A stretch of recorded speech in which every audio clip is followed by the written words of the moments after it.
চিহ্ন কি? নাঙল। আমি নাঙলক ভোট দিম, নাঙল চিহ্নত ভয় দি নাঙলক আমি জয়যুক্ত কৰিম। কাৰণ নাঙল হল এটা সাধাৰণ বস্তু, দুখীয়াৰ ঘৰত, ঠেলাৱালাৰ ঘৰতো থাকিব, ধনী মানুহৰ ঘৰতো থাকিব। আৰু ট্ৰেক্টৰটো এনেকুৱা এটা বস্তু যিটো দুখীয়াৰ ঘৰত থাকিব নোৱাৰে কেতিয়াও, সম্ভৱ নেকি? আৰু তাত তেল তুলিব লাগে। সিহঁতেতো আজি বিজেপি তেল দি চলি আছে, কালি বিজেপিয়ে তেল দিয়া বন্ধ কৰিলে শেষ। গতিকে সেই ট্ৰেক্টৰৰ আশা আপোনালোকে নকৰিব ভাই। আমি দুখীয়া মানুহ, আমাৰ নাঙলে জিন্দাবাদ, হয় নে নাই?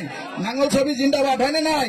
তো এবাৰ এটা শ্লোগান দি দিয়ক, সবেই কষ্ট কৰি আমাৰ হাগ্ৰামা ছাৰৰ কাৰণে 1 ছেকেণ্ড সময়ৰ কাৰণে থিয় দি দিয়ক, থিয় দি দিয়ক। মই অনুৰোধ এটা কৰিছো, থিয় দি দিয়ক আৰু মোৰ লগত শ্লোগান এটা গাই দিয়ক, হাগ্ৰামা মহিলাৰী জিন্দাবাদ, হাগ্ৰামা মহিলাৰী জিন্দাবাদ, খাম্বা বৰগাৰী জিন্দাবাদ, BPF long live, BPF long live, long live. আমাক লাগে হাগ্ৰামা, আমাক লাগে নাঙল, BPF জিন্দাবাদ, BPF এবাৰ জিতিবই, BPF এবাৰ জিতিবই।